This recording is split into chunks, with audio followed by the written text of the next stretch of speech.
Muchísimas gracias, Marta. Quiero dar la bienvenida a Ana Iturriaga, directora de la Escuela Europea de Administración de la Comisión Europea. Ana, ¿qué tal? Bienvenida. Muchas gracias. Encantada de estar aquí. Paolo Bondi, director general de Personas y Organización de Endesa. Paolo, ¿qué tal? ¿Cómo estás? Bienvenido también. Buenas tardes, muchísimas gracias. Y también Elisabetta Gali, directora global de Conocimiento, Desarrollo y Talento del Banco Santander. Elisabetta, ¿cómo estás? Muy bien, gracias. Buenas tardes. Encantada de estar aquí. Bueno, muchísimas gracias por acompañarnos a los tres. Aquí continuamos con ellos porque queremos que nos expliquen en un tiempo como este, en el que estamos viviendo un momento difícil, no solo en Madrid ni en España, sino a nivel internacional. Llevamos meses viviendo como si implantado el teletrabajo y da la sensación de que, de alguna forma, vamos a eso, incluso cuando se haya superado también este tiempo. ¿Cómo desde vuestras diferentes empresas se va a implementar y se va a implantar todo eso? Empezamos por ti, Elisabetta. Sí, seguramente ha sido un momento muy duro para todos. Tengo que decir que Banco Santander, mi compañía, ha reaccionado de manera muy rápida. A lo largo de 24 horas todo el mundo estaba en su casa, conectado con buenísimas herramientas, tools, todo lo que era necesario para tener buenas conexiones y también para poder trabajar de manera natural como antes. Y efectivamente, el primer periodo de lockdown estábamos todos en casa. Hemos trabajado muy bien. Tengo que decir que mi equipo, es verdad que yo tengo un rol global, mi equipo trabaja con todos los países, ¿no? En las geografías. Para nosotros ha sido muy natural. No hemos cambiado para nada nuestra manera de trabajar porque yo diría que 90% de nuestro trabajo antes del COVID era teletrabajo, era conexiones, Zooms, Teams, con los países y con nuestros compañeros. Entonces, en la tragedia, la parte de trabajo y de organización de trabajo ha funcionado muy bien. En vuestro caso, por ejemplo, Paolo, ¿cómo ha sido la implantación, lo que ha ocurrido durante los meses pasados, en qué momento estamos y cómo os enfrentáis de cara al futuro? Bueno, nosotros empezamos en febrero a monitorear la evolución del COVID, siendo la actividad de Endesa una actividad de servicios públicos. Nos preocupaba evidentemente de poder asegurar siempre el servicio de luz y gas. Cuando empezó el confinamiento, el 13 de marzo, si no me equivoco, todos los que podían trabajar no presencialmente, pues trabajaban desde casa. Cuando digo no presencialmente, nosotros tenemos grosso modo un 30% de la plantilla que trabaja en centrales eléctricas y trabaja en el campo para asegurar precisamente el mantenimiento de la red, de las reparaciones de las averías que se puedan generar. Con algo, grosso modo, el 70% de esta plantilla, algo menos de 7.000 personas, pues se encontraron trabajando desde casa. Ahora bien, la preocupación que teníamos era máxima, francamente, porque el teletrabajo que antes teníamos en la compañía cubría un día por semana, grosso modo un 25% de nuestras personas. Pero tengo también que reconocer que con el confinamiento no hemos comprobado ningún tipo de problemas, no hemos tenido ningún tipo de problema. Pusimos en marcha una serie de indicadores para que semanalmente nos pudiesen medir la actividad de toda la empresa en los distintos niveles, distintas tareas. Y la verdad que hemos visto que pues, no hemos prácticamente notado ningún tipo de variación. Qué bueno. Desde marzo volvimos a reincorporar a algunas personas y ahora seguimos, grosso modo, el 50% de la plantilla todavía trabajando en remoto desde casa. Y francamente creo que hasta que la pandemia no vuelva a estar bajo control, no creo que cambiaremos la configuración de nuestra forma de trabajar. ¿Y cómo ha sido en este caso también, Ana Iturriaga, directora, recuerdo, de la Escuela Europea de Administración de la Comisión Europea, cómo ha sido vuestra experiencia, Ana? Bueno, pues imaginaros, nosotros somos más de 60.000 funcionarios de las instituciones europeas y cuando hablo de esto, pues hablo del Parlamento Europeo, de la Comisión, del Consejo. O sea, estas instituciones que han tomado estas decisiones tan importantes para España en concreto, pero también para toda Europa, ¿no? Con el paquete de recuperación y demás, o sea que no podíamos dejar de trabajar, pero de un día para otro, pero básicamente de un día para otro, literal, nos tuvimos que ir todos a casa, con lo cual, pues, más de 60.000 personas tuvimos que irnos a casa y empezar a trabajar de una manera que nunca en la vida habíamos trabajado, porque, claro, no es únicamente pues hacer una parte del trabajo, sino hacer todo el trabajo que hacíamos en las oficinas, teníamos que hacerlo de un día para otro en nuestras casas, con lo cual teníamos que asegurarnos que teníamos un equipamiento adecuado, teníamos que asegurarnos que sabíamos cómo utilizar este equipamiento. Entonces, esas dos cuestiones no están para nada claras.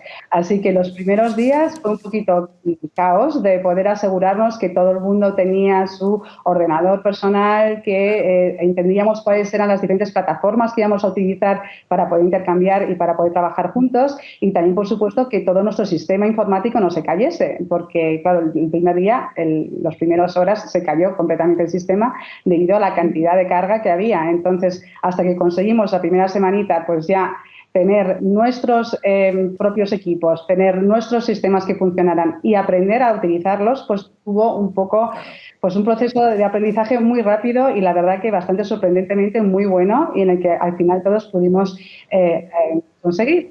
Luego hemos seguido en este sistema, es decir, estar como medio preferente de trabajo teletrabajando.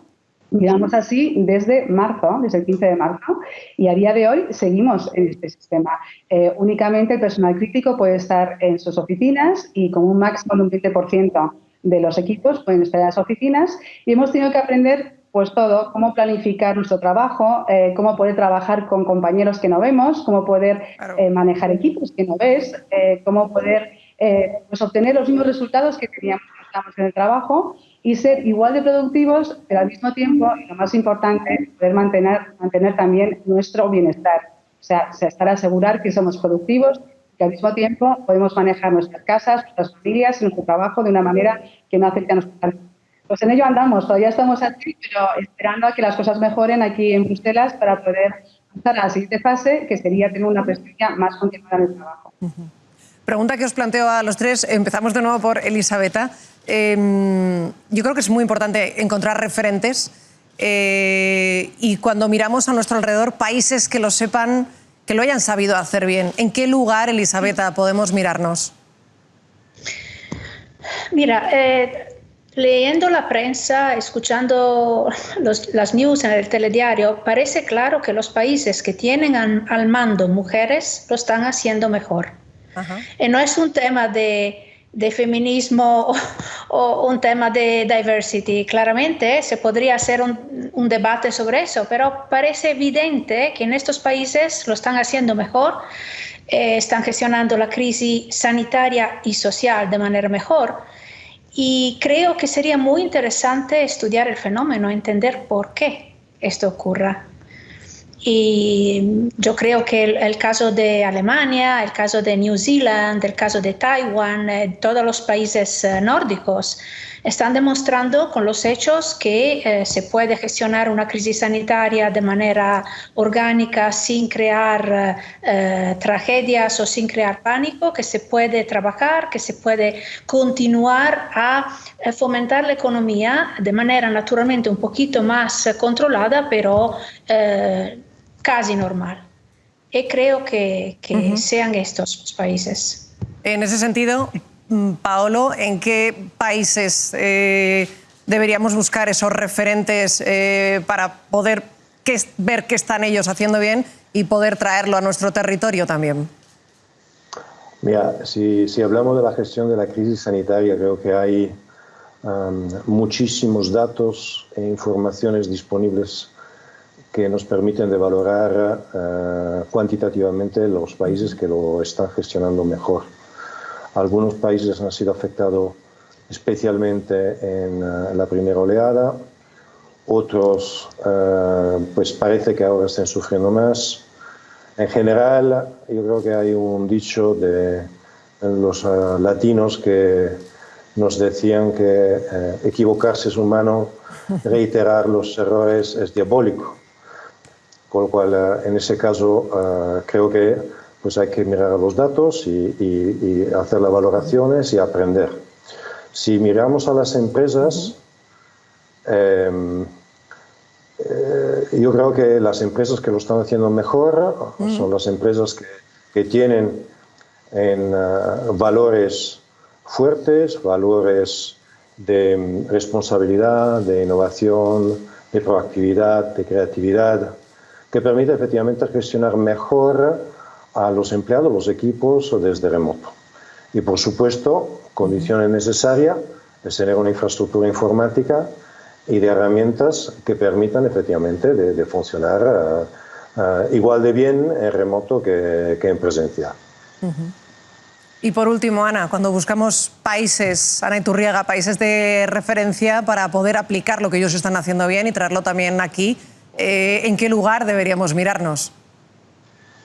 Bueno, como estaban explicando mis compañeros, depende un poquito a lo que te refieres, si te refieres a la gestión sanitaria o cómo se han manejado las diferentes empresas. En cuanto a gestión sanitaria, yo creo que ha sido una cura de humildad para todos, porque ha afectado al planeta entero y hemos tenido todos que enfrentarnos de un día para otro a una situación realmente de crisis grave. Y yo creo que allí, y ahí concuerdo también con mi compañera que estaba hablando de la presencia femenina, de verdad yo tampoco soy de las que incide mucho en esto, pero es curioso que los ejemplos que voy a dar son de líderes femeninas. Primero Nueva Zelanda, también como ha explicado antes, Nueva Zelanda, su presidenta, ha dicho de una manera clara a su gente, ha dicho a su administración, si vosotros me pidáis presupuestos y lo que estáis pidiendo no va ligado a un objetivo alto principal de poder cuidar a nuestra gente, o sea, a un valor realmente fundamental para todos, no me pidáis ese presupuesto. Ella también ha demostrado muchísima prudencia y determinación a la hora de poder aplicar su confinamiento del país cuando había muy poquitos casos, y ha llamado la atención cómo ha conseguido que toda la gente respete las normas de una manera al unísono, ¿no? En Taiwán tenemos otro ejemplo también de cómo se ha aplicado de una manera muy inteligente la tecnología a través de utilización del Big Data con todos los turistas que llegaban, también a través de los rastreos sistemáticos de todo el mundo que venía, el confinamiento de personas que podían ser sospechosas. O en Islandia, no tenemos que ir tan lejos, también en Europa, en Islandia hemos visto cómo han conseguido testar a todo el mundo. O por ejemplo, en Noruega, un ejemplo que me gusta mucho es que la presidenta consiguió explicarle a los niños qué es lo que estaba pasando. Algo novedoso, explicó a los niños por qué era importante el confinamiento que eso tenía que hacer para que se explicaran a sus padres. O sea, que yo creo que estos son ejemplos de una gestión muy eficaz de la crisis. Luego, en cuanto a las empresas y las organizaciones, pues hemos tenido que todos aquellos que han podido priorizar de una manera más importante ya lo esencial en un momento de crisis, adaptarse a las nuevas circunstancias, el poder aprender rápidamente, el poder confiar en su personal, confiar en sus jefes que no tenían ninguna hoja de ruta. Todo el mundo que ha podido hacer estas cosas, yo creo que han podido manejar la situación de una manera mucho más eficaz y es un ejemplo para todos. Pregunta, bueno, hemos visto cómo ha funcionado en vuestros diferentes sectores y empresas esta primera experiencia. Ahora parece que nos encaminamos hacia la segunda.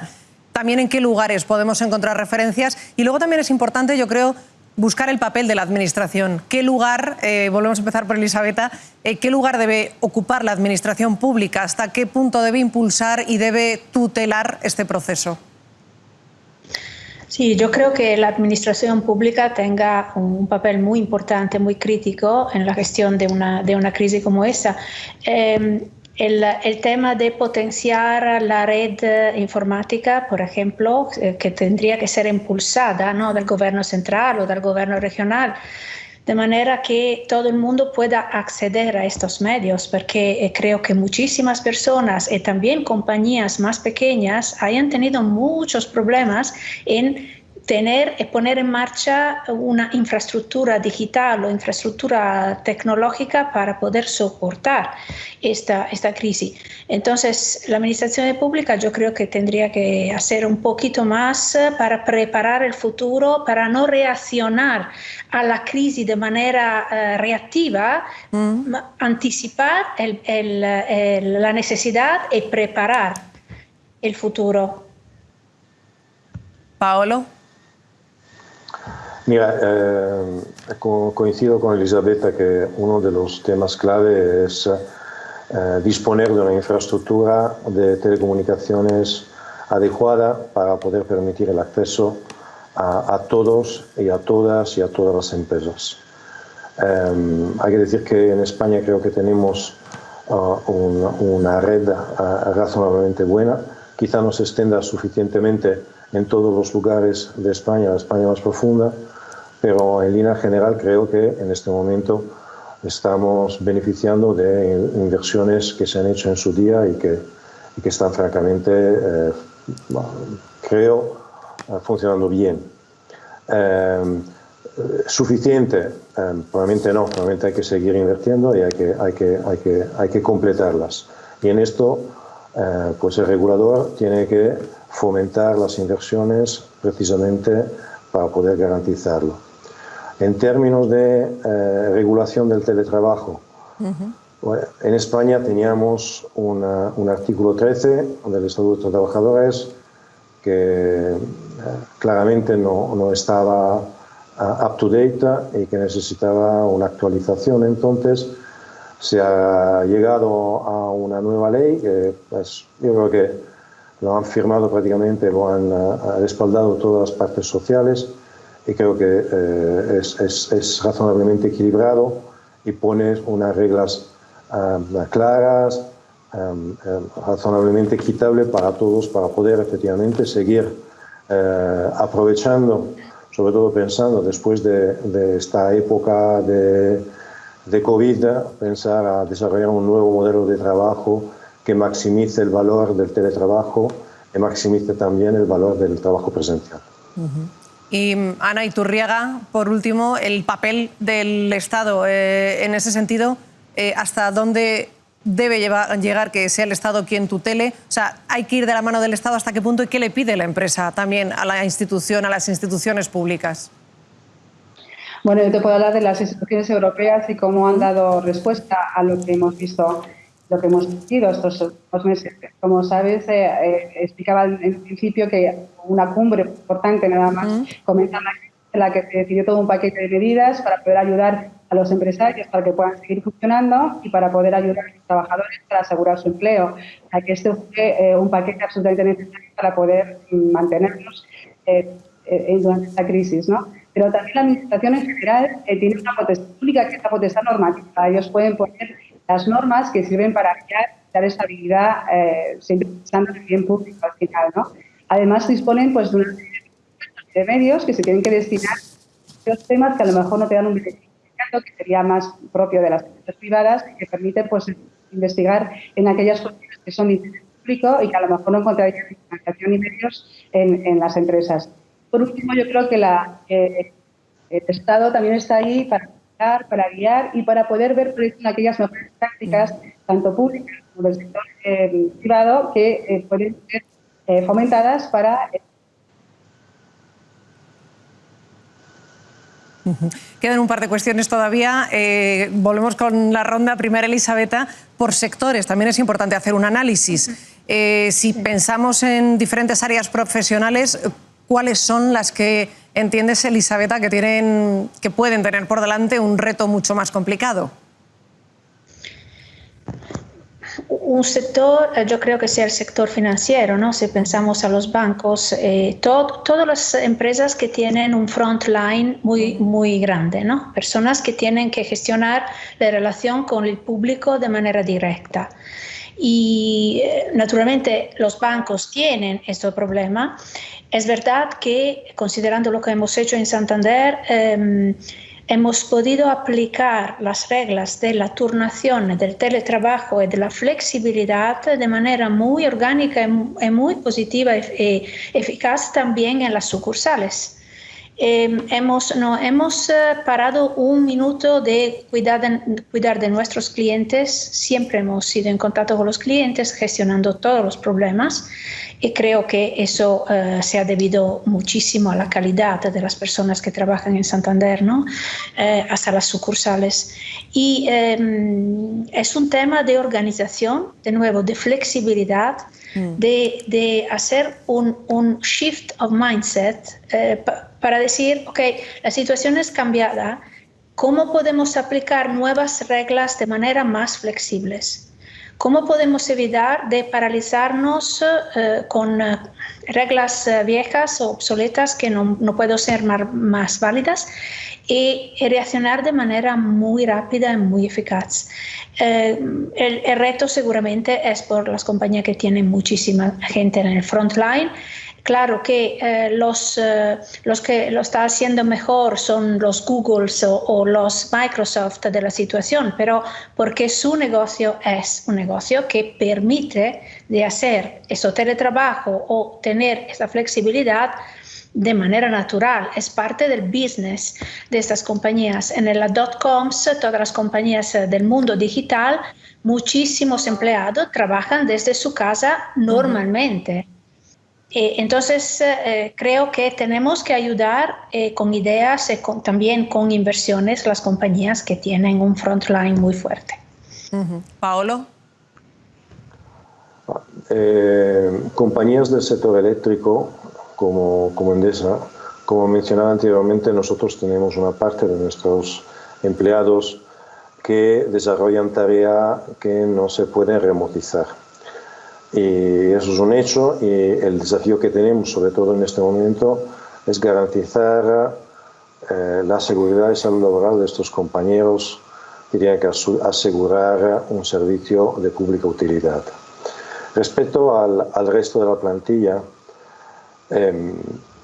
yo creo que el reto más significativo que tenemos en general es, sobre todo pensando que el COVID desafortunadamente no va a desaparecer en algunas semanas, tenemos que pensar a cómo vamos a desarrollar nuestras actividades,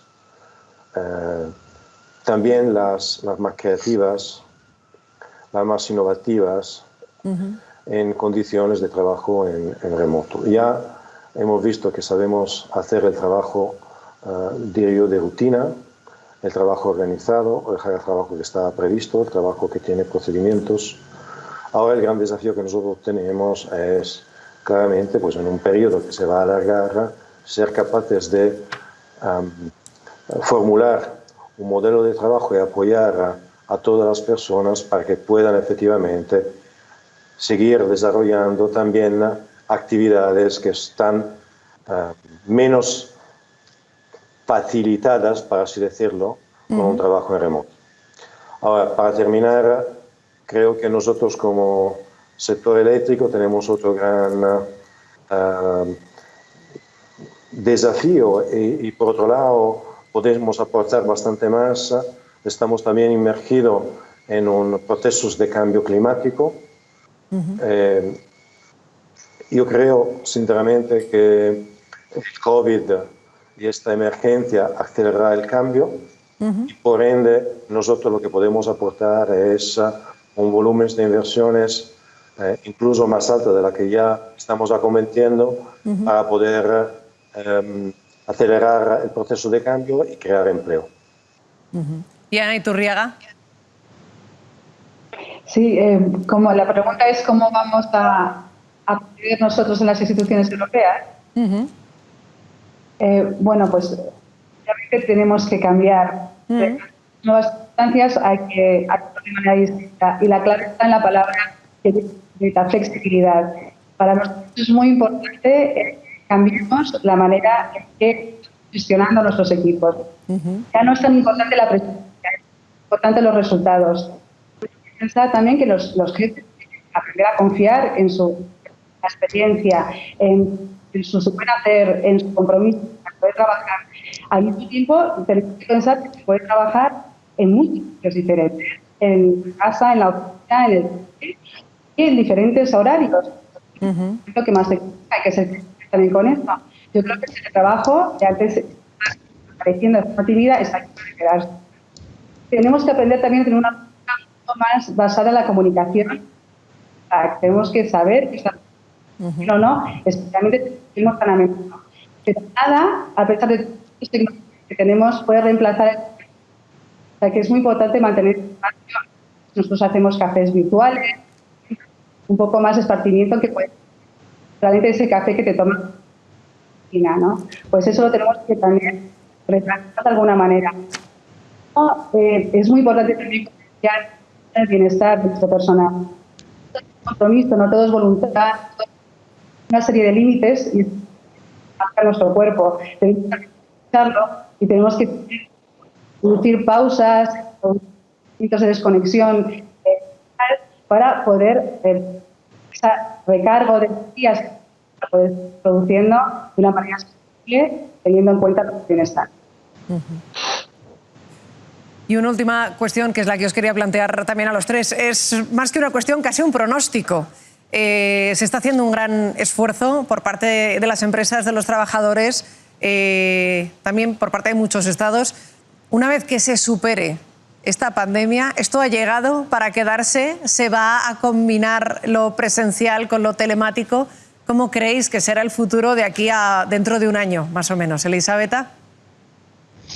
Esto se va a quedar. No veo que pueda dar un paso atrás. Y creo es porque el COVID, que repito, ha sido una tragedia, nos ha enseñado muchísimas cosas. Y nos ha enseñado que todo el mundo puede convertirse en nativo digital. También personas que son un poquito más mayores, que no tienen la costumbre a utilizar los medios digitales, se han acostumbrado, han aprendido y lo están haciendo bien. Y es muy difícil pensar que podemos volver a la manera tradicional de trabajar. Yo creo, no creo que llegaremos a tener un 100%, pero yo creo que no vamos a retomar las costumbres del pasado. Esto se va a quedar como mínimo al 50% en nuestras compañías.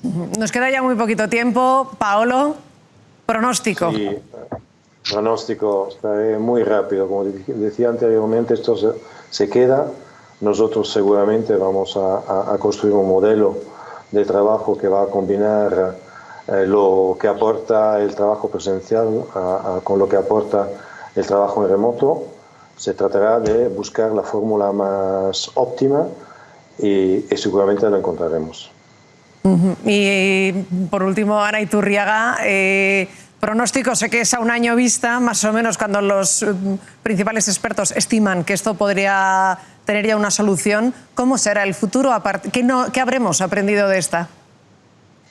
Bueno, yo creo que hemos aprendido ya muchísimo. Ya me gustaría a mí tener una bola de cristal para saber lo que va a pasar, pero lo que yo estoy segura que se va a quedar en nuestras instituciones es que nos vamos a replantear todo el tema del teletrabajo, el espacio, o sea, la gente va a poder trabajar mucho más, por lo menos 2 o 3 días como mínimo de trabajo. Eso va a provocar también que replanteemos el espacio donde trabajamos. Va a haber menos oficinas, las oficinas se van a tener que adaptar, nuestras casas se van a tener que adaptar también, si vamos a trabajar más desde casa, con los medios ergonómicos adecuados para poder trabajar bien.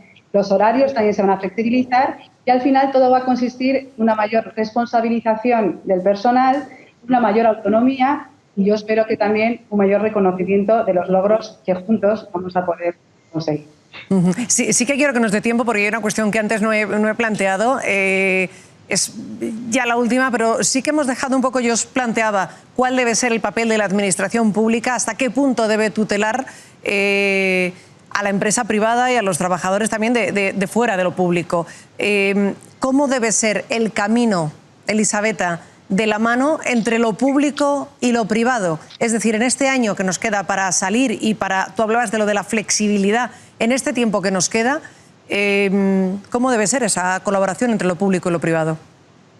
Tiene que ser muy cercana, muy estrecha. Necesitamos planes compartidos inversiones, naturalmente, por parte de la administración pública y por parte de las entidades que pueden invertir para ayudar. El ejemplo del Banco Santander es muy claro. Hemos invertido muchísimo para ayudar a las personas con problemas a lo largo de la crisis financiera y lo haremos también en el futuro. Entonces, cada uno tiene que hacer su parte y una buena partnership entre administración pública y el privado, compañías grandes y pequeñas, es fundamental para salir bien de esta crisis. Haciendo inversiones inteligentes, usando el dinero de manera inteligente y honesta y tomando las decisiones justas, que sean decisiones por la eficacia y no por la política. Creo que hay mucho trabajo que hacer, pero estoy muy positiva porque veo que esta COVID está creando una nueva perspectiva en todos los players. Cada uno se está haciendo como un poquito de autocrítica para poderlo hacer mejor. Paolo, en ese sentido, pues, ¿cómo debe ser, cómo entendéis que debe ser esa colaboración de aquí a los próximos meses entre lo público y lo privado para construir un futuro en el que esto no sea pan para hoy, hambre para mañana, sino que llegue para quedarse, ¿no? No, mira, yo creo que la colaboración, como decía Elisabetta, tiene que estar siempre, ahora, mañana y en el futuro. Creo que las acciones se tienen que concertar de forma técnica, con una lectura diría yo, pues ajustada a los hechos y no claramente a visiones políticas que de alguna forma pueden condicionar la toma de decisiones, basada en datos y seguramente para nosotros como empresa eléctrica que estamos acostumbrados a cometer muchas inversiones reguladas, esto está en nuestro ADN y para eso estamos. Y por último, Ana Iturriaga, como directora de la Escuela Europea de Administración de la Comisión Europea, ¿cómo debe ser ese camino conjunto, ese ir de la mano entre los dos? Bueno, yo creo que uno de los grandes hallazgos y de las pocas cosas muy positivas que hemos tenido con esta crisis planetaria ha sido el enorme esfuerzo que han hecho las compañías privadas, y ahí que Santander, Endesa y otras muchas empresas españolas han puesto todo lo que han podido para ayudar al gobierno en estos momentos. Entonces hemos visto el fruto tan maravilloso que da el tener a gente que ha podido prestar sus conocimientos en logística, en gestión, en el sector privado y aplicarlo a lo público en una situación de crisis. Eso ha sido fantástico. Entonces yo creo que la empresa privada tiene esa capacidad de poder ir rápidamente, ser dinámicos, poder testar, hacer prototipos y poder fallar y volver a hacer otra cosa que a lo mejor en el sector público no es tan fácil. Entonces esa capacidad de innovación, de crear cosas nuevas, de dinamismo y de poner recursos en aquellos temas de riesgo que a lo mejor no se pueden hacer desde el sector público, es una grandísima aportación que el sector privado puede darnos, y desde luego todas las instituciones públicas estamos muy contentas de poder aprender día a día de nuestros colegas del sector privado. Pues Ana Iturriaga, directora de la Escuela Europea de Administración de la Comisión Europea, Paolo Bondi, director general de Personas y Organización de Endesa, y Elisabetta Galli, directora global de Conocimiento, Desarrollo y Talento del Banco Santander. Muchísimas gracias por habernos ayudado a pensar el presente y a sentar las bases y a esbozar el futuro, que no es tan a largo plazo. Muchísimas gracias. Un placer. A vosotros. Gracias, un placer. Gracias.